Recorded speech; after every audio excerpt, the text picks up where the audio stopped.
এরে ভাই কেন কাঁদো, আমার বন্ধুটার খবর কি বলো? বলে মাত্র কয়েক মাস আগে তোমার বন্ধুটার ইন্তেকাল হয়ে গেছে।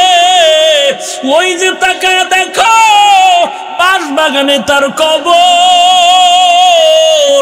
বিবাহ কি করে নাই? বলে হ্যাঁ, বিবাহ করার পরে ছোট্ট দুইটা বাচ্চা আছে।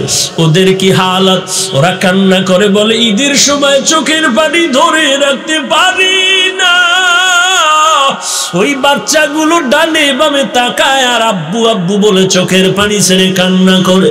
এরে যুবক, আল্লাহর গোলাম, কয়দিন আর দুনিয়াতে বাঁচবি?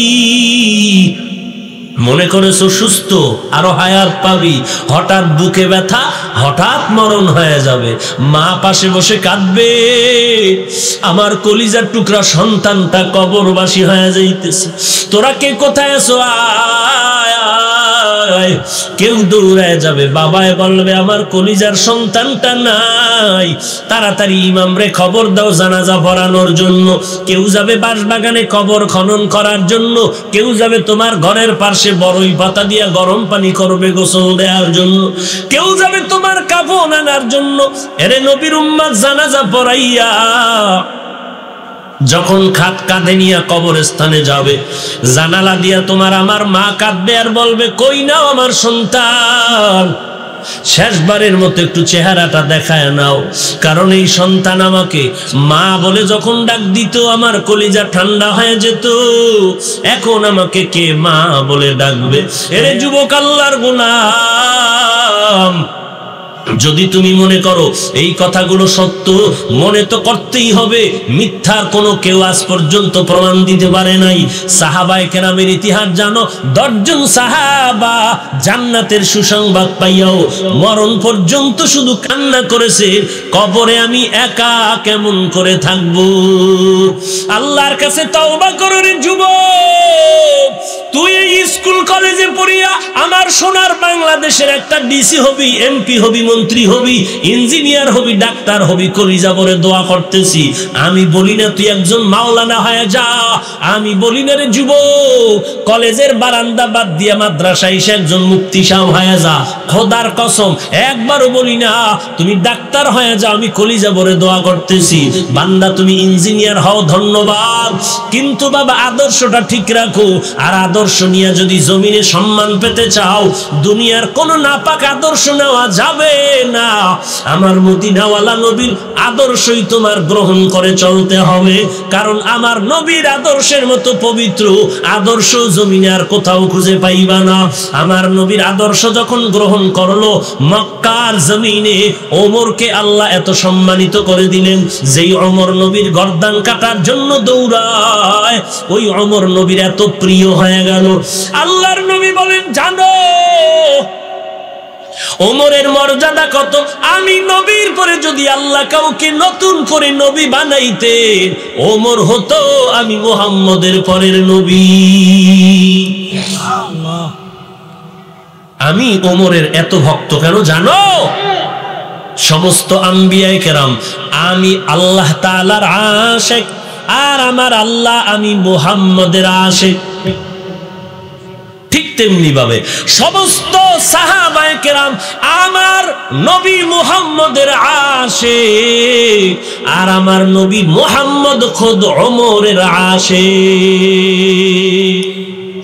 যেই ওমরের জন্য নবী কান্না করেছেন, আল্লাহ ওমরের কালেমার খাদেম বানায় দাও। ওমর তরবারি নিয়ে দৌড়ায় আমার নবীর গর্দান কাটার জন্য। আমার নবীর চোখের পানি আরশে আজিমের মধ্যে কবুল হয়ে গেছে, নবীর দোয়া কবুল হয়ে গেল। আল্লাহ ওমরের নবীর কদমে লুটাইয়া দিয়েছে, ওমর দিনের বড় খাদেম হয়ে গেল। এত দামি 10 জন সাহাবাদের মধ্যে আবু বকর 1 নম্বরে, তারপরে কে? ওমর। সেই ওমর যে রাস্তা দিয়া যায় শয়তান ওই রাস্তায় চলতে ভয় পায়। এবার বুঝো কেমন ইমানের পাওয়ার। সেই ওমর ঈদের দিন দরজায় তালা দিয়া কান্না করে। আবু হুরায়রা রাদিয়াল্লাহু তাআলা আনহু বলেন, আজকে ঈদের আনন্দ করবেন, খলিফাতুল মুসলিমিন আপনি দরজা টাকা তালা লাগায় কাঁদেন কেন? ওমর বলে, রে আবু হুরায়রা, আনন্দ তো ওই ব্যক্তি করবে যার মধ্যে কোনো চিন্তা নাই, কোনো পেরেশানি নাই।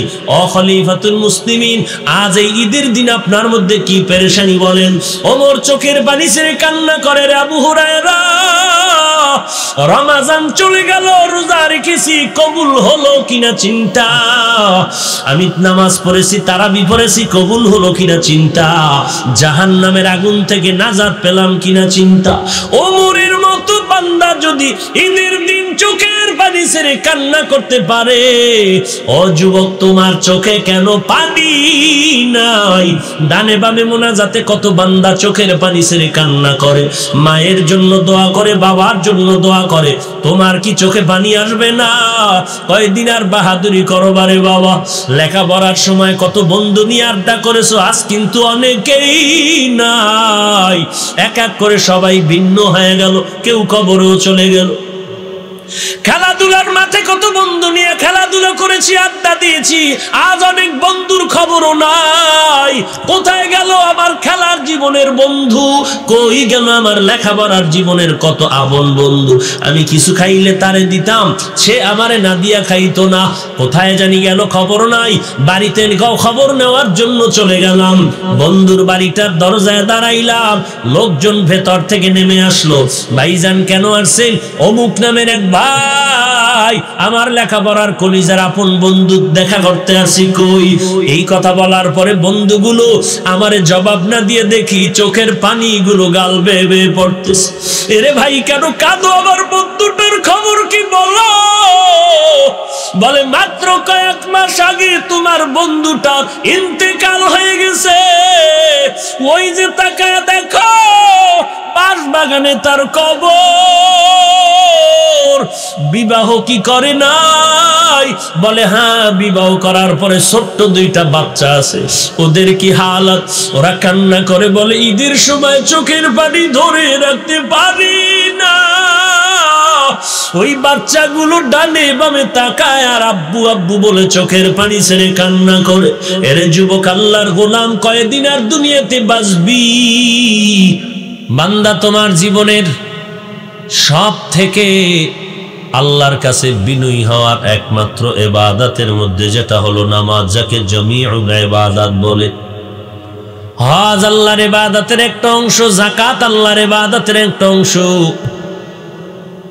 জিকির করা বান্দার ইবাদতের একটা অংশ, খানা খাওয়া বান্দা আল্লাহর ইবাদতের একটা অংশ, জবানকে চুপ করে থাকা ইবাদতের একটা অংশ, একটু ঘুম যাওয়া ইবাদতের একটা অংশ, তাকাইয়া থাকাও ইবাদতের একটা অংশ।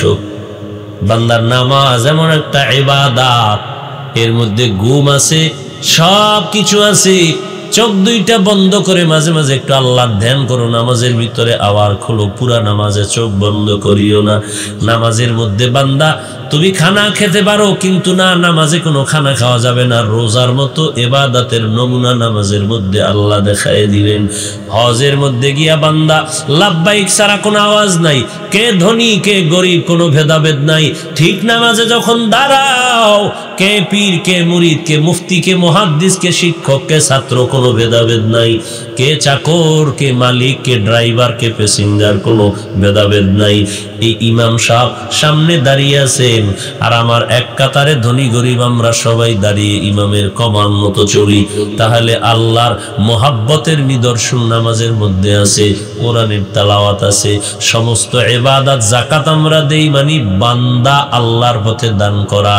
আমরা যে নামাজে দাঁড়াই, আমাদের পোশাকটার পিছনে টাকা গেল, আমরা মসজিদ করি, সেখানেও টাকা যায়। আল্লাহর ইবাদত করার জন্য যে জায়গাটা করলাম, সেখানেও আমাদের অর্থ চলে যাচ্ছে। আল্লাহ বলেন, বান্দা নামাজে আল্লাহু আকবার বলে যখন তুমি দাঁড়াইবা, আল্লাহু আকবার মানে হলেন আল্লাহ আমার সব থেকে বড়, আল্লাহ আমার কত বড়। বলে, সারা জগতের মানুষ যদি গুণগান লিখতে থাকো আর জবান দিয়া বলতে থাকো, যেদিন তোমার লেখা শেষ হবে, কিয়ামত পর্যন্ত যদি লিখতে থাকো, লেখাও একদিন শেষ হতে পারে, তোমার জবানের কথা শেষ হতে পারে, কিয়ামত কায়েম হয়ে যাবে, কিন্তু আমার আল্লাহর বরত্ব বর্ণনা করে শেষ করা যাবে না। কাদের কুদরত দারি বর কামাল, আন্তা রব্বি আন্তা হাসবি জুল জালাল, তুহি কাদের জলিলুল্লাহ জাহাদা, বহর হালে তুহি মেরা নিগাহদা। এরে বান্দা, তুমি যা কিছু করো আল্লাহু আকবার বলিয়ে তুমি বললা আমার আল্লাহ সব থেকে বড়, এই কথা বলিয়ে তুমি নামাজে দাঁড়ায় গেলা, তোমার এখন দিল হলো ওই দিকে, আমার আল্লাহ বড়, মা বড় না, ভাই বড় না, এক কথায় আমি আল্লাহ ছাড়া আর কেউ আমার কাছে বড় না। অতএব নামাজের মধ্যে আমি বড়কেই স্মরণ করব, বড়র গুণগান করব। আল্লাহু আকবার বলিয়া তুমি সব ছোটগুলোরে বাদ দিলা আমার আল্লাহর গুণগান নিয়া। এইবার তোমার প্রথম জবানের কথা হবে আলহামদুলিল্লাহি রাব্বিল আলামিন। সমস্ত গুণগান যা হতে পারে, হয়েছে, হচ্ছে, হবে, সব কিছু একমাত্র আমার রবের জন্য। সব গুণগান আমার রবের জন্য। আল্লাহ পাক সব কিছু বানিয়েছেন, এগুলো নেয়ামত। আমার চুল নেয়ামত, আমার মাথা নেয়ামত, আমার বডি নেয়ামত, আমার চোখ দুইটা নেয়ামত। এই এক একটা নেয়ামতের এত দাম। আল্লাহ যে আমাকে মানুষ বানিয়েছেন, স্বতন্ত্র একটা নেয়ামত। আল্লাহ আমাকে মুসলমানের ঘরে পাঠিয়েছেন, আলাদা একটা নেয়ামত। মুসলমান হওয়ার পরে আখিরি নবীর উম্মতের কাতারে আসতে পেরেছি, আলাদা নেয়ামত। হিন্দু ভাই তো আখিরি নবীর উম্মতের কাতারে আসতে পারে নাই। যাদের ঈমান নাই তারা তো মুহাম্মদের উম্মত দাবি করলেও কাজ হবে না। খ্রিস্টানেরা মুহাম্মদের উম্মত দাবি করার অধিকার পায় না। ইহুদিরা মুহাম্মদের উম্মত দাবি করার রাস্তা খোলা নাই। আমরা যারা মুহাম্মদের উম্মত, আমরা কত ভাগ্যবান, আমাদের এত সম্মান, এত দাম। মদিনার নবী বলেন আমি মুহাম্মদ জান্নাতে ঢোকার আগে অন্য কারো ঢোকার কোনো পারমিশন নাই, আর আমি মুহাম্মদ আমার উম্মত জান্নাতে যাওয়ার আগে অন্য কোন নবীর উম্মত জান্নাতে যাওয়ার কোনো অনুমতি নাই। আমাদের নবী আমাদের জন্য বড় নেয়ামত। আবার আমরা আখিরি নবীর উম্মত হওয়ার পর কোরআনওয়ালাদের কাতারে আসতে পেরেছি, আলাদা নেয়ামত। আমরা আমাদের আহলে হক উলামাদের ব্যানারে চলতে পারতেছি, আল্লাহর আলাদা বড় নেয়ামত। আখিরি নবীর উম্মত হইয়াও কোরআন পাইয়াও তো আমরা বেদাতীদের কাতারে যাই নাই, আলহামদুলিল্লাহ। আমরা বাতিলের কাতারে যাই নাই, আলহামদুলিল্লাহ। আমরা তো আহলে হকের ব্যানারে আছি, আহলে সুন্নাত ওয়াল জামাতের ব্যানারে আছি, আলহামদুলিল্লাহ।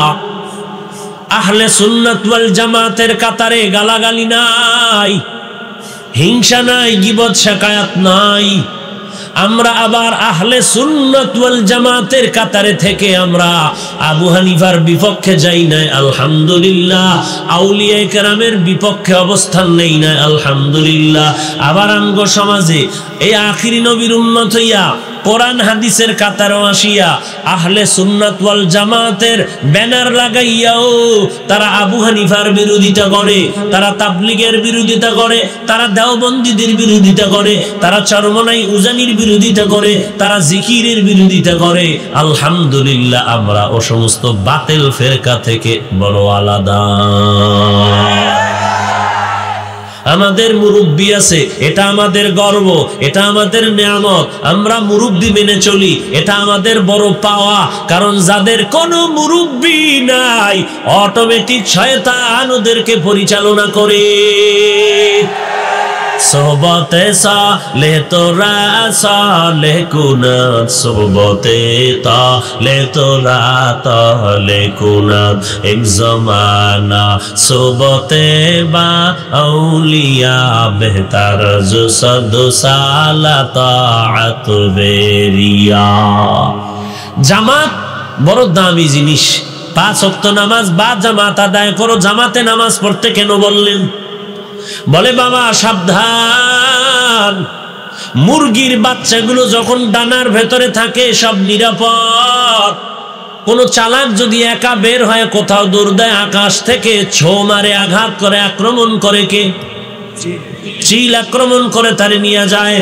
এরে বান্দা, নদীর মধ্যে মাছ তাকায় দেখো, ওই মাছের বাচ্চাগুলো তার মায়ের পাশে পাশে ঘুরে, আলাদা কেউ গেলে তারে রাং কিমা মাছরাঙ্গায় খেয়ে ফেলে। এরে নবীর উম্মতের দল, জঙ্গলের মধ্যে যত প্রাণী আছে এই প্রাণীগুলো তাকায় দেখো, জামাতের সাথে যখন থাকে তখন কেউ আক্রমণ করতে ভয় পায়, আর একা একা যদি চলে তখন তার উপরে আক্রমণ। আমরা যারা আহলে হকের ব্যানারে আছি আমাদের উপরে বিপদ কম। যারা আহলে হকের ব্যানারে মুরব্বি মানে না, তাকায় দেখো তাদেরকে বেঈমানেরা ধোঁকা দেয়, মুনাফিকরা ধোঁকা দেয়, এনজিওরা ধোঁকা দেয়, তাদেরকে এই দলেরা ধোঁকা দেয়, ভণ্ড পীরেরাও তাদের ধোঁকা দেয়। তাদের ঈমান নিয়ে মরবে দূরের কথা, বেঁচে থাকা বড় দায়। আর আমরা যারা মুরব্বীদেরকে মেনে চলতেছি, আমরা উদ্ভট কথা বলি না, আমরা মন গড়া কথা বলার চেষ্টা করি না।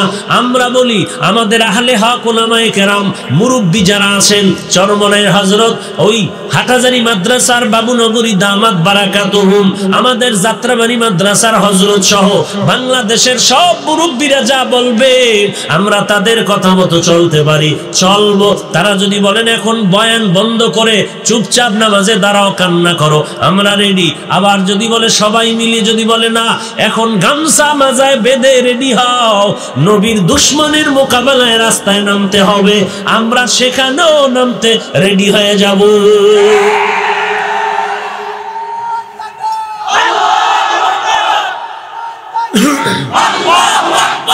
ভাইরা আমার, আমরা মুরব্বীদের পরামর্শে ছায়ায় আসি, অতএব আমগো অন্যদের তুলনায় ভয় কম।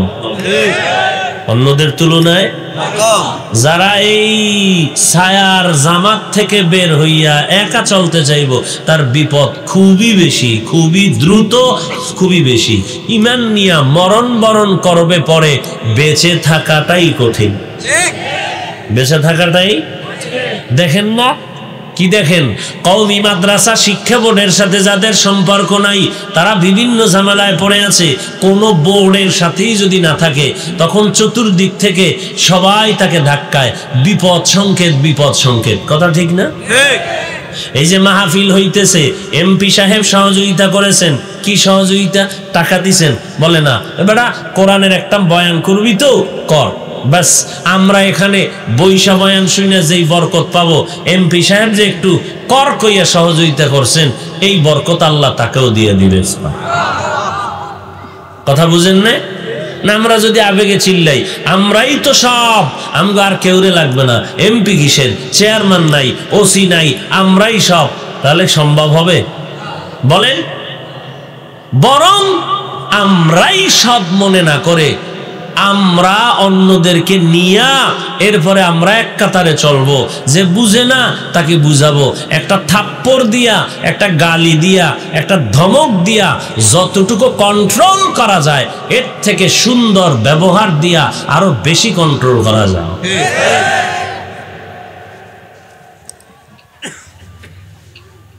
আল্লাহর নেয়ামতের শুকর আদায় করো হে গোলাম।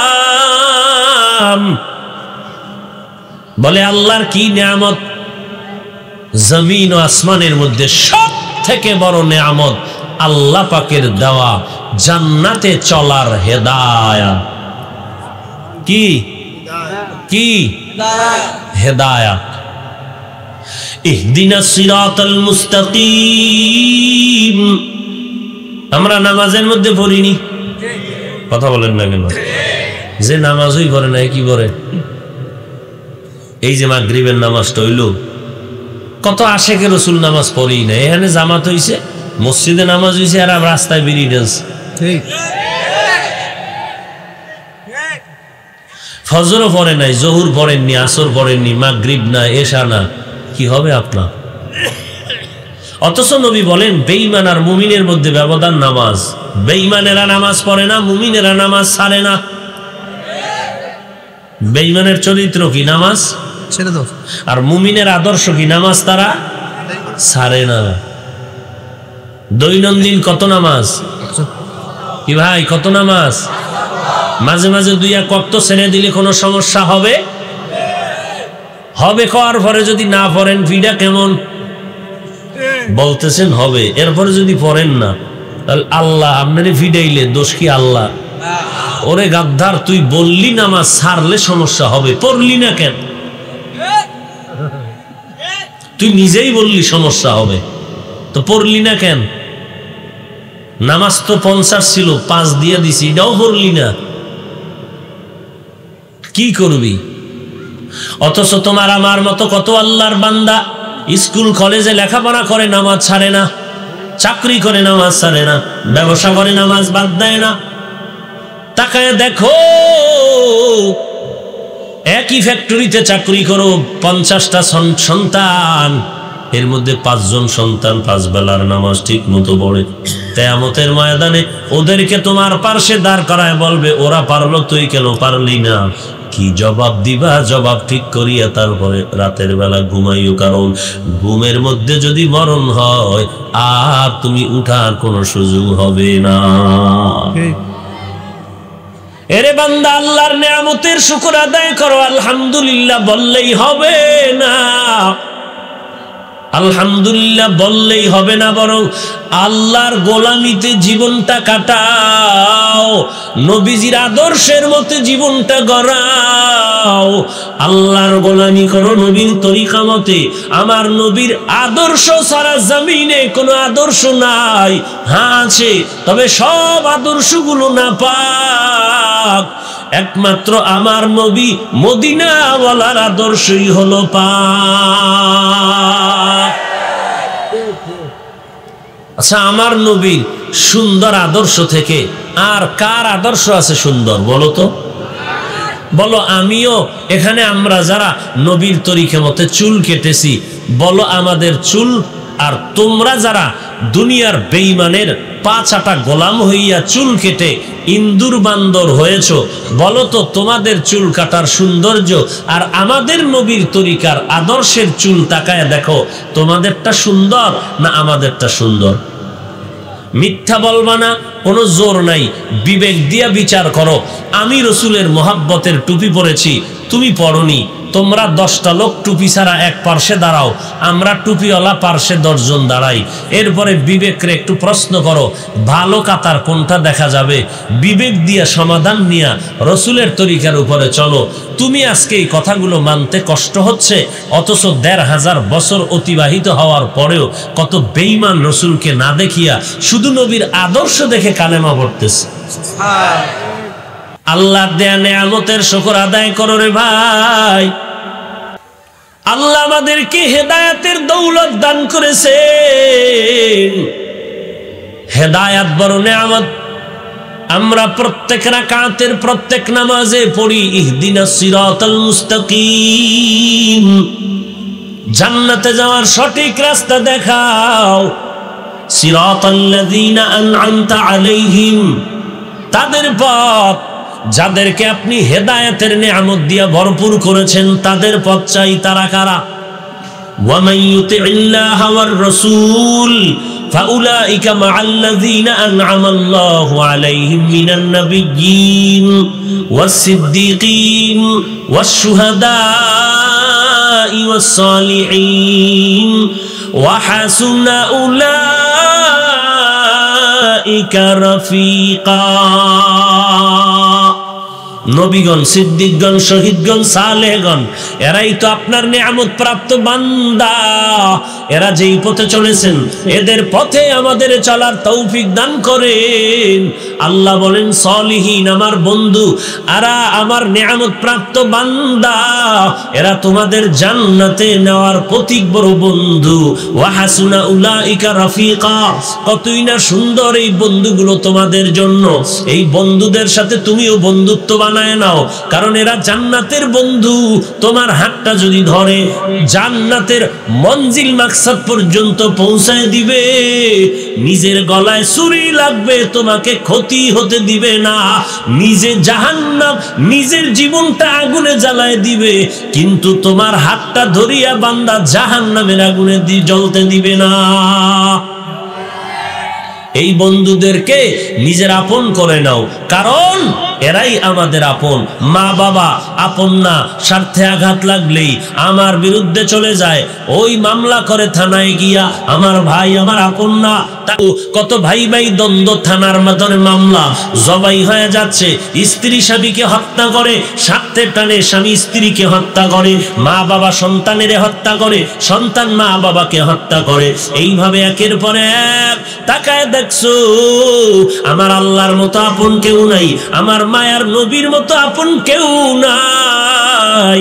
আমার আল্লাহ কেমন আপন? আমার আল্লাহ বলেন, আমি স্বার্থের জন্য তোমাদের মায়া করি না। যদি আমি আল্লাহ একটু বিন্দু স্বার্থের দিকে তাকাইতাম, আমার পানি, আমার বাতাস, আমার তৈরি করা সূর্যের আলো, আমার তৈরি করা চাঁদের আলো, আমার নদীর মাছ, আমার নদীর মাছ, আমার গাছের ফল আর জমিনের ফসল খাইয়া যারা আজান শুনিয়া বলো বেশ্যার আওয়াজ, যারা আমার নবীরে গালি দাও নবী সন্ত্রাসী নবী, যারা আমার কোরআনের বিরুদ্ধে কথা কও, যারা আমার নবীর ইজ্জত নিয়ে সিনিমিনি খেলতেছো, যারা আমার ওয়ারাসাতুল আম্বিয়া, আমার নবীর ওয়ারিস ওলামাদেরকে গালি দাও, আমি আল্লাহ যদি স্বার্থপর হইতাম, একটা সেকেন্ডের জন্য খানা বন্ধ করে দিতাম, বাতাস বন্ধ করে দিতাম। আমি আল্লাহ স্বার্থপর না, এজন্য আমি আল্লাহ মুমিনেরাও যেই মাছ খাওয়ার স্বাধীনতা দিলাম, বেঈমানেরাও সেই মাছ খাওয়ার স্বাধীনতা দিলাম। মুমিনদের যেই গাছের ফল খাওয়ার স্বাধীনতা দিলাম, বেঈমানেরও সেই গাছের ফল খাওয়ার স্বাধীনতা দিলাম। ওই আল্লাহর বান্দা, আমি মুমিনকে যেই জমিনের ফসল ভোগ করার অনুমতি দিলাম, স্বাধীনতা দিলাম, বেঈমানেরও সেই জমিনের ফল ভোগ করার অনুমতি দিলাম। সূর্যের আলো মুমিন যতটুকু পায়, বেঈমানেরাও ততটুকু পাওয়ার স্বাধীনতা দিলাম। এরে বান্দা, আমি চাই না তুই অপরাধ করেছো জাহান্নামে চলে যাবি, আমি আল্লাহ চাই ফিরিয়া 70 বছর পর্যন্ত অন্যায় করেছো, আমি আল্লাহর বিরোধিতা করেছো, আমার রসুলের বিরোধিতা করেছো, 70 বছর পর্যন্ত মসজিদে গিয়ে একবার সিজদা করিয়া আল্লাহকে তুই ডাক দাও নাই, নামাজ নিজেও পড়ো নাই, যারা পড়তো তাদেরকেও দেখতে পারো নাই, টুপি নিজেও মাথায় দাও নাই, অন্যের টুপিটাও সহ্য করে নিতে পারো নাই, নিজে আল্লাহ ওয়ালার কাছে যাও নাই, যারা গিয়েছে আমল করার জন্য তাদেরকেও পছন্দ করো নাই, নিজে কোরআন তেলাওয়াত করো নাই, যারা কোরআনের কথা বলতো তাদেরকেও পছন্দ করো নাই, নিজে ওয়াজ মাহফিলে যাও নাই, যারা ওয়াজের প্যান্ডেলে গিয়ে কান্না করে তওবা করতো তাদেরকেও পছন্দ করতি না। আমি আল্লাহ এখনো তোর উপরে রাগ না, আমি আল্লাহ প্রথম আসমানে এসে ডাকি আয়, আমি আল্লাহর দরবারে তওবা কর। এক ফোঁটা চোখের পানি ছেড়ে যদি আমি আল্লাহকে ডাক দিয়া বলো, হে দয়ার মালিক তুমি আমাকে মাফ করে দাও, একটা ফোঁটা চোখের পানি আমি আল্লাহর দিলটা এত নরম করে দিত, তোর এক ফোঁটা চোখের পানি 70 বছরের গুনাহ মাফ হয়ে যেত। এরে বান্দা, আমি আল্লাহর মোহাব্বত অন্তরে জমা করে নাও। মনে মনে ভাবছো কি নবীর তরিকা মতো চললে বুঝি স্বাধীনতা নষ্ট হয়ে যাবে? ওরে বান্দা, তাকায় দেখ, আমার নবীর তরিকা আল্লাহর গোলামি করলে ব্যবসা বন্ধ হবে না, চাকরিও বন্ধ হবে না, স্কুলে পড়াও বন্ধ হবে না, কলেজে পড়াও বন্ধ হবে না, র্যাব আর্মি পুলিশ বিডিআরেরও চাকরি যাবে না, দুনিয়ার সফর করাও বন্ধ হবে না। তাকায় দেখ, তোমার আমার মতো কত বান্দা ডাক্তারি চেম্বারে বসে মানুষকে সেবা দান করতেছে, আজান যখন হয়ে গেছে তাড়াতাড়ি নামাজের জামাতে শামিল হয়ে গেছে। ওরে বান্দা, তাকায় দেখ, র্যাবের চাকরি করতেছে, উম্মতের সেবা দান করে, আবার আজান যখন হয়ে গেল নামাজে দাঁড়ায় গেল। আর্মির চাকরি করে, তাকায় দেখ, দুনিয়ার মানুষের সেবা করে, আবার নামাজের সময় নামাজে দাঁড়ায় গেল। ওই বান্দা রিক্সা চালাইতেছে, বাজারের মধ্যে প্যাসেঞ্জার নিয়ে দৌড়াচ্ছে, যখন কানের মধ্যে আওয়াজ আল্লাহু আকবার আওয়াজ যখন এসেছে আমার আল্লাহ সবার বড়, তখন বান্দা রিকশাটায় তালা লাগায় মসজিদে চলে গেল, নামাজে দাঁড়ায় গেল। আল্লাহ কয় বান্দা তুই রিকশা চালাইয়া যতটা সময় তুই ব্যয় করেছো ওই সময়টাও আমি আল্লাহ তোর সেজদার বরকতে নেকের পাল্লায় ওজন করে দিব। এরে বান্দা আয় আল্লাহর দিয়ে একটু অগ্রসর হয়ে যাও। এরে যুবক আল্লাহর গোলাম, তোমার আমার মতো কত যুবক তাকায় দেখো, ঢাকা বিশ্ববিদ্যালয়ের খবর নেই, মাথায় টুপি, গলায় পাগড়ি লাগানো, লম্বা দাড়ি, লম্বা জামা পরে বিশ্ববিদ্যালয়ে ক্লাস করে, এক বেলার নামাজ বাদ দেয় না। ও আল্লাহর বান্দা তুমি কেন পারবা না? কয়দিন আর যৌবনের বাহাদুরি করবি? এরে বান্দা নেয়ামতের শুকর আদায় কর, অহংকারী করিস না। আল্লাহর দেওয়া হায়াতটারে নেয়ামত মনে কর। এই করোনা মহামারীতে আমার বয়সের কত যুবক কবরে চলে গেল, যায় নাই? এই করোনা মহামারীতে তাকায় দেখ, মায়ের কাঁধ, মায়ের সামনে সন্তানের বিদায় হয়ে গেল, সন্তানের সামনে মা বিদায় হয়ে গেল, বাবার কাঁধে সন্তানের লাশ, সন্তানের কাঁধে বাবার লাশ। আমার থেকে কম বয়সের সন্তানটাও চলে গেল, আমার থেকে বয়সে বড় ব্যক্তিটাও চলে গেল। এরে বান্দা তোমাকে আমাকে আল্লাহ অসুস্থ বানাইয়া অসুস্থ করে দিলেন, এই হায়াতটারে গনিমত মনে কর। রাতের বেলা ঘুমাইলেও কিন্তু ঘুম থেকে উঠার গ্যারান্টি নাই। আল্লাহর কাছে নেয়ামত মনে করিয়া আল্লাহর গোলামিতে জীবনটা কাটায় দাও। তুমি দুনিয়াতে ব্যবসা করো আলহামদুলিল্লাহ, তুমি একটা ডিসি হইবা কুমিল্লা জেলার আলহামদুলিল্লাহ, তুমি একজন সমাজের ইঞ্জিনিয়ার হইয়া উম্মতের খেদমত করো আলহামদুলিল্লাহ। তবে আদর্শ জানো নষ্ট করে না ফেলো। ডাক্তার, ডক্টর, ইঞ্জিনিয়ার যা, এর মাত্র আদর্শের উপরে জীবনের দাম। আপনাদের মুরাদনগর থানার ভেতরে ওই বাজারে ঘুরিয়া দেখো এমবিবিএস ডাক্তার আছে না নাই? একজন, একজন না অনেক? কিন্তু সব ডাক্তারের কাছে মোবাইল বন্ধ কর, সব ডাক্তারের কাছে কি রোগী সমানভাবে যায়? কোন ডাক্তারের কাছে রোগীর সিরিয়াল রাত্র 12টা পর্যন্ত, আর কোন ডাক্তার কলম কানে লাগাইয়া মশা মাছি মারতেছে রোগী নাই। এরে যুবক আল্লাহর গোলাম, আল্লাহর ওয়াস্তে বলি, পায়ে হাত রেখে বিনয়ী হইয়া নরম হয়ে ছোট হয়ে বলি, বল ও যুবক, এত 10 জন ডাক্তার, সার্টিফিকেটও মজবুত আছে, এরপরও সবার কাছে রোগী যায় না কেন? এক ডাক্তারের কাছে রাত্র 12টা পর্যন্ত রোগীর সিরিয়াল কেন? এরে বাবা, একমাত্র কারণ তার ব্যক্তিগত চরিত্র আর আদর্শ আর জবানের সুন্দর ব্যবহার। এই ব্যবহার তো রসুল শিখাইছেন, সেই রসুলের আশিক হইয়া গালি দেওয়ার ব্যবহার শিখেছ। ফেসবুকটা নিয়ে তুমি সারাটা রাত পড়ে থাকো, সারাটা দিন পড়ে থাকো। এই মোবাইলের কারণে তোমার ব্রেনটা কেমন যেন একটু নষ্ট নষ্ট কমতেছে, তোমার খবর নাই। আগে একটা কথা কবিতা মুখস্থ করলে 2 মিনিট 5 মিনিটের বেশি লাগতো না। এখন একটা কবিতা মুখস্থ করতে গেলে 10 বার 20 বার 100 বার পড়লেও মনে থাকে না। এ বাবা, কেন? তুমি চিন্তা করো, এই মোবাইলের কারণে তোমার মেধা কমছে, তোমার চোখটা কেমন যেন আগের থেকে ব্যথা, চোখের পাওয়ার কমতেছে। ওই মোবাইলের কারণে তোমার হাত কেমন যেন দুর্বল, হঠাৎ করে মাঝে মাঝে বুকের মধ্যে কম্পন হয়, হঠাৎ করে ব্যথা লাগতেছে, শরীরটা দুর্বল। একমাত্র এই মোবাইলের গজবের কারণে তোমার চোখের পাওয়ার শেষ। এই হাত দুইটা গুনার দ্বারা ভরপুর করেছো, এই মোবাইলের দ্বারা। লেখাপড়ার তো কোনো মন মানসিকতাই নাই। এই মোবাইলটারে তুই এত আপন বানাইছো, রাতের আরামের ঘুম নষ্ট করেছো, শরীরটা ভেঙ্গে যাইতেছে খবর নাই। 40 বছরের আগে চেহারার লাবণ্যতা নষ্ট হওয়ার কথা ছিল না, কিন্তু 20 বছর 30 বছরে তোমার চেহারাটা নষ্ট হয়ে গেল কেন? এই মোবাইলের কারণে বাবা। এই মোবাইলের কারণে দেখো তোমার মা তোমারে বরদোয়া করে, তোমার আব্বা তোমাকে বরদোয়া দেয়, আলেম ওলামারা তোমাকে বরদোয়া করে, কারণ তোমার মা বলছে মোবাইলটা তো অনেকক্ষণ চালাইলি, এবার বন্ধ কর, আর আমি ঘুমায় যা, খানাটা খা। তুই মোবাইলের মোহাব্বতে পড়িয়া মাকে কত বাজে কথা বলে গালি দিয়েছো, আব্বাকে গালি দিয়েছো। তোমার ক্লাসের শিক্ষক বলেছে লেখাপড়ার মধ্যে মোবাইলটা চালায়ও না, তুমি শিক্ষকের সাথে বেয়াদবিমূলক আচরণ করেছো। এরপরে তুমি অবসর টাইমে তোমার মাও নাই, বাবাও নাই, তোমার শিক্ষকও তোমার কাছে নাই, তুমি একা রুমের মধ্যে এখন কেউ নাই, তুমি এখন রুমের মধ্যে মোবাইলটা নিয়া কত মেয়ের জীবনের উপরে, চরিত্রের উপরে তুমি হামলা করতেছো। আরে যুবক আল্লাহর গোলাম, তোমার চরিত্র ধ্বংস। আর একদিকে কি করতেছো? মোবাইলটা হাতের মধ্যে নিয়া ফেসবুক নামের গজবের পৃষ্ঠায় গিয়া কতক্ষণ তুমি মজা করো, তাবলীগের বিরোধিতা করে, আবার কতক্ষণ চরমনের বিরুদ্ধে লেখে লেখে মজা করো, আবার কতক্ষণ তুমি দেখো না চরমনের বিরোধিতায় মজা পাওয়া যায় না, এইবার ঢুকছো আবার হাটাজারির বাবুগণ, হাটাজারির আল্লাহওয়ালাদের নিয়া হাটাজারির বিরোধিতা করিয়াও দেখো এখন আর মজা লাগে না, এইবার তুমি দেওবন্দীদের বিরুদ্ধে লেখা শুরু করলা।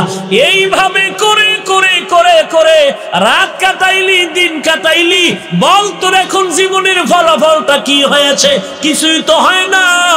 তোর সাথের ছেলেটা লেখাপড়া করে পরীক্ষায় হলো 1 নাম্বার, আর তুই তো লেখাপড়াও করতে পারলি না, নকল ছাড়া পাস করতে পারলি না, আবার মায়ের টাকা চুরি করিয়া তুই মোবাইলে এমবি ঢুকাইছো, বাবার পকেটের টাকা চুরি করিয়া মোবাইলের ভিতরে তুই টাকা ঢুকিয়েছো।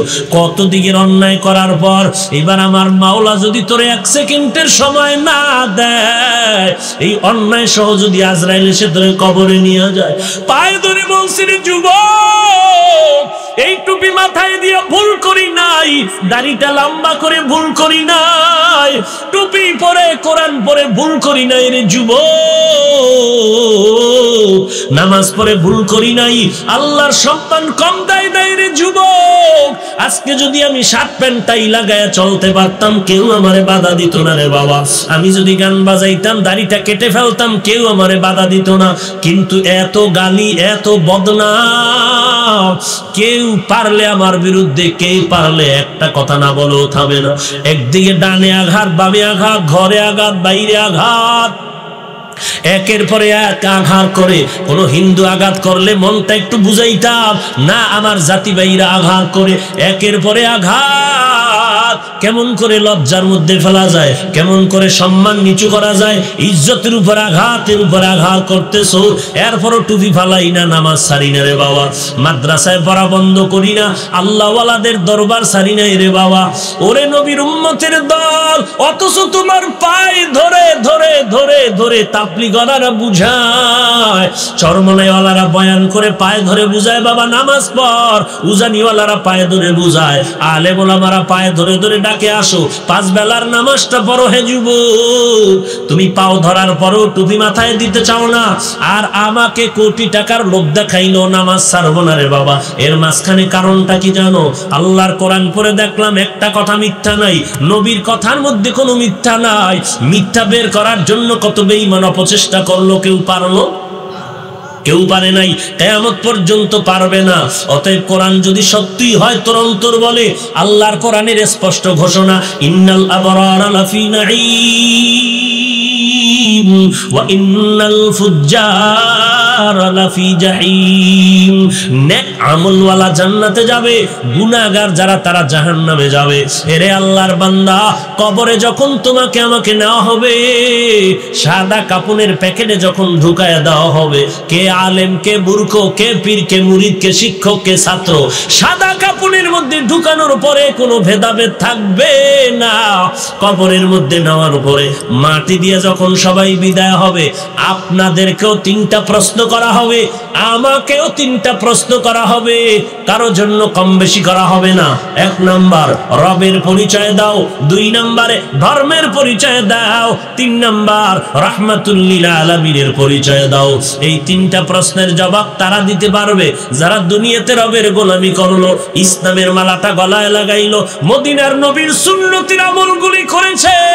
তারা কবরে গিয়া বলবে, রব্বি আল্লাহ, আমার রব আর কেউ না, আমার রবের নাম হলো আল্লাহ। এরপরে বলবে, ধর্মের পরিচয় দাও। দুনিয়াতে যাদের আপন ছিল ইসলাম, তারা জবাব দিয়ে বলবে, দ্বীনুল ইসলাম, আমার ধর্মের নাম কি? আরো জোরে বলেন, আমার ধর্মের নাম ইসলাম, আমি ইসলাম ছাড়া কোনো ধর্মের অনুসরণ করি নাই। এরপরে নবীকে দেখায় বলবে, চিনো নবীর সুন্নতের আমলওয়ালা পাগড়ি ছাড়ে নাই, মেসওয়াক ছাড়ে নাই, দস্তারখানের আমল বাদ দেয় নাই, জুতা পরার সময় সুন্নত ছিল মানছে, মসজিদে ঢুকার সময় সুন্নতের আমলটাও বাদ দেয় নাই, বাথরুমে ঢুকার সময় নবীর সুন্নত অনুযায়ী বাথরুমে ঢুকেছে, বাথরুম থেকে বের হইতে নবীর সুন্নত অনুযায়ী বাথরুম থেকে বের হয়েছে। খালি পায়ে বাথরুমে যাওয়া সুন্নতের খেলাফ, এই জন্য নবীর আশিক খালি পায়ে বাথরুমে যায় না। খালি মাথায় বাথরুমে যাওয়া সুন্নতের খেলাফ, এই জন্য বান্দা মাথায় টুপি বা কোনো একটা কাপড় দিয়ে বাথরুমে যাইতো, খালি মাথায় বাথরুমে যাইতো না। নবীর সুন্নতের আমল করা মাত্র কবরে যখন দেখবে মায়ার নবীর চেহারা, আশিক বলবে তিনি তো আমার মায়ার নবী, যেই নবীর সুন্নতের জন্য জীবনটা উৎসর্গ করে দিয়েছে। আল্লাহ বলবে আর ডিস্টার্ব করিস না রে ফেরেশতা, কবরটা জান্নাতের বিছানাটা বিছাইয়া দাও, বান্দা এখন আরামে ঘুমাইবে, কিয়ামতের আগে এই বান্দার ঘুমে কেউ ডিস্টার্ব করবি না। পক্ষান্তরে তোমার আমার মতো গুনাহগার যদি গুনাহ নিয়ে কবরে যাও, ফেরেশতা তিনটা প্রশ্ন তোমাকেও করবে। রবের পরিচয় দাও, ধর্মের পরিচয় দাও, রাহমাতুল লিল আলামিনের পরিচয় দাও। ওই বান্দা যারা আল্লাহ চিনে না, রবের গোলামি করো নাই, নবীর সুন্নতের মালাটা গলায় লাগাও নাই, বরং বৃদ্ধাঙ্গুলি দেখায় বলছো হুজুরেরা দাড়ি রাখতে বলে রাখবো না, কার শক্তি আছে রাখাবে? হুজুরেরা নামাজের কথা বলে পড়বো না, কার শক্তি আছে আমাকে নামাজ পড়াবে? হুজুরেরা বলে টুপি পরার জন্য, আমি টুপি পরবো না, কার শক্তি আছে পরাবে? হুজুরেরা বলে মদিনার পোশাক পরার জন্য, আমি শার্ট প্যান্ট টাই পরে গাদ্দারি করবো, কে আমাকে মদিনার পোশাক পরাবে? এইবার কবরে গিয়া বলবে ওই আল্লাহকে তারও জবাব দিতে পারবে না, একটা কথা সে বলবে লা আদরি লা আদরি লা আদরি, আমি কিছুই জানি না, কিছুই জানি না। তখন আল্লাহ বলবে ফেরেশতা এরে আর কোনো সুযোগ দেওয়া যাবে না, দুনিয়াতে আমি আল্লাহ কত সুযোগ দান করেছি, আমি আল্লাহর সব নেয়ামত দান করেছি, চলার জন্য রাস্তা দিছি, বান্দার খানার জন্য 3 বেলার খানার আয়োজন করেছি, শরীরের ভিটামিনের জন্য ফলাফলের ব্যবস্থা করেছি, গাছের ফল দিলাম ভিটামিন তৈরি করার জন্য, এরে বান্দা দুধ কলা দিলাম বান্দা তোর ভিটামিনের জন্য, ওই গাভীর দুধটা দিয়ে তুই ভিটামিন শরীরের মধ্যে জমাইবি।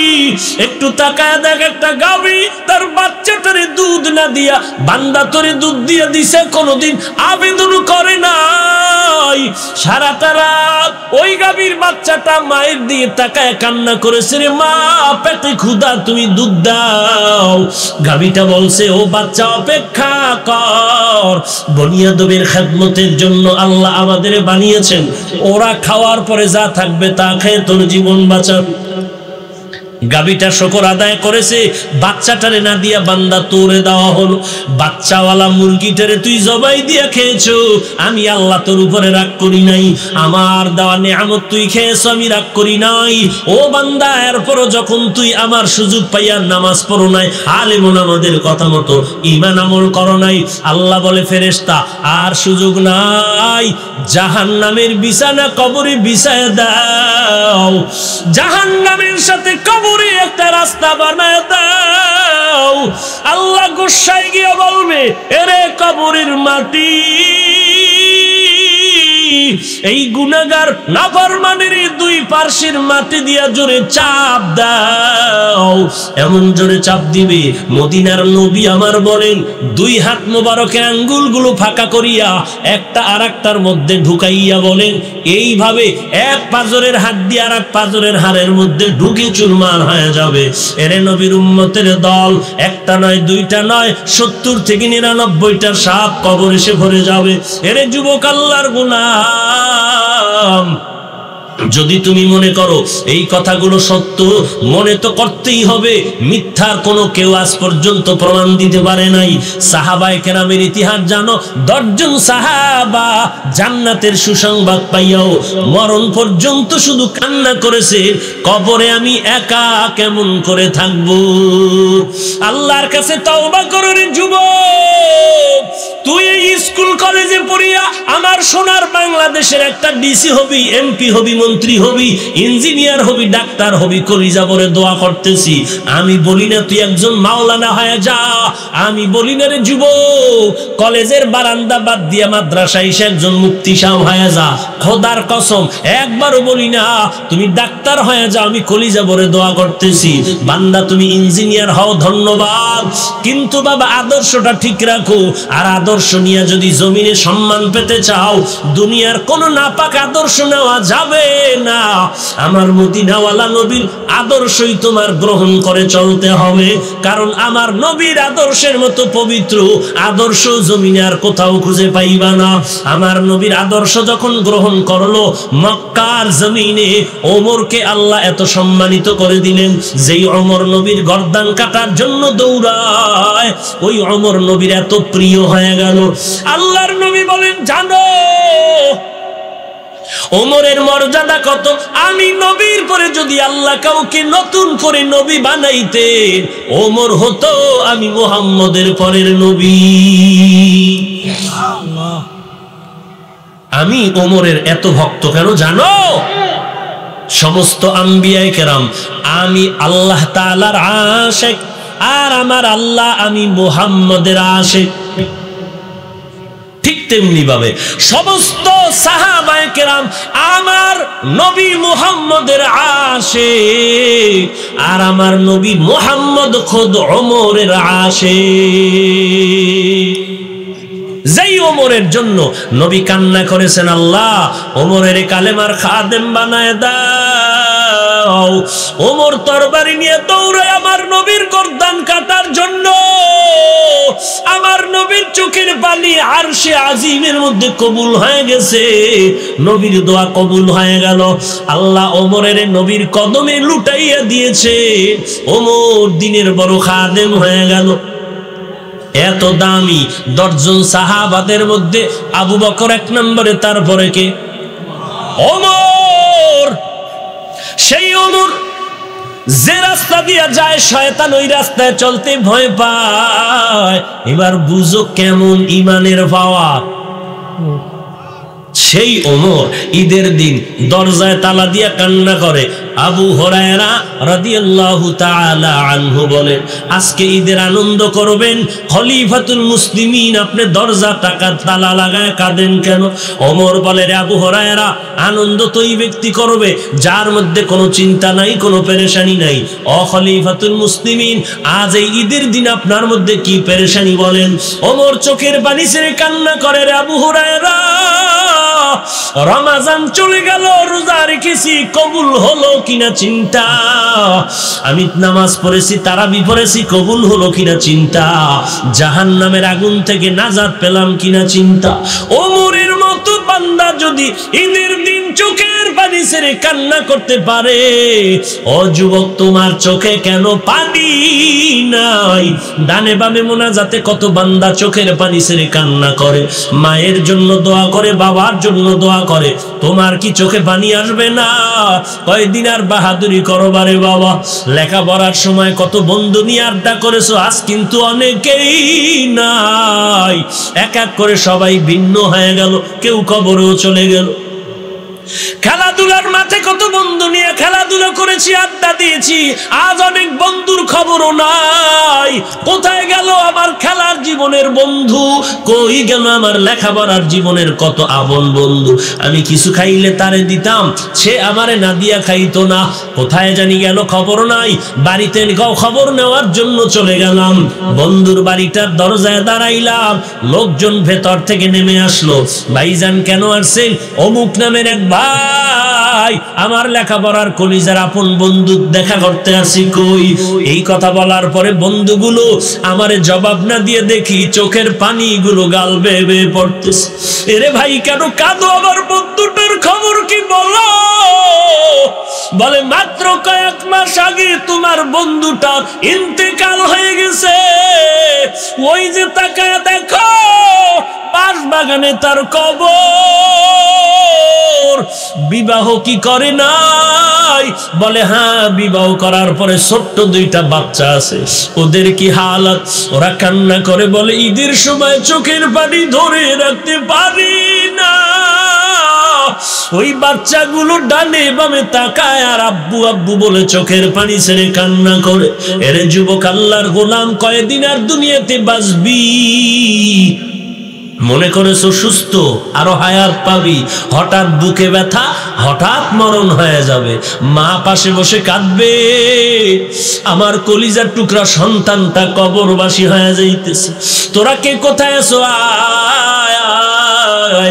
কেউ দৌড়ায় যাবে, বাবায় বলবে আমার কলিজার সন্তানটা নাই, তাড়াতাড়ি ইমাম রে খবর দাও জানাজা পড়ানোর জন্য। কেউ যাবে বাঁশবাগানে কবর খনন করার জন্য, কেউ যাবে তোমার ঘরের পাশে বড়ই পাতা দিয়া গরম পানি করবে গোসল দেওয়ার জন্য, কেউ যাবে তোমার কাফন আনার জন্য। এরে নবীর উম্মত, জানাজা পড়াইয়া যখন খাট কাঁধে নিয়ে কবরস্থানে যাবে, জানালা দিয়া তোমার আমার মা কাঁদবে আর বলবে কই নাও আমার সন্তান, শেষবারের মতো একটু চেহারাটা দেখায় নাও। কারণ এই সন্তান আমাকে মা বলে যখন ডাক দিত আমার কলিজা ঠান্ডা হয়ে যেত, এখন আমাকে কে মা বলে ডাকবে? এরে আল্লাহর বান্দা, তওবা করে নাও। আল্লাহর দেওয়া নিয়ামত হায়াতটাকে গনিমত মনে করে হেদায়েতের লাইনে চলো। আল্লাহওয়ালাদের কাছে যাও, পায়ে হাত রেখে বলি, রে যুবক, কখনো আলেম ওলামাদের বিরুদ্ধে মুখেও কিছু বলিও না, কাগজ কলমে আর ফেসবুকে লেখিও না। নিজের জিন্দেগি নিয়ে নিজে চিন্তা করো আর দোয়া নাও। দোয়া নাও, হাত উঠাইয়া বরদোয়া করা লাগে না। যদি অন্যায় করো, আমার আল্লাহ যদি বেজার হয়, তোমার কপাল পুড়ে যাবে।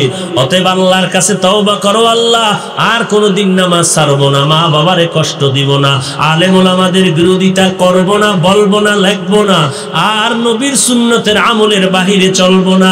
তওবা করার জন্য যদি নিয়ত হয়, খাঁটি তওবার নিয়তে দুটো হাত আল্লাহকে দেখায় দাও।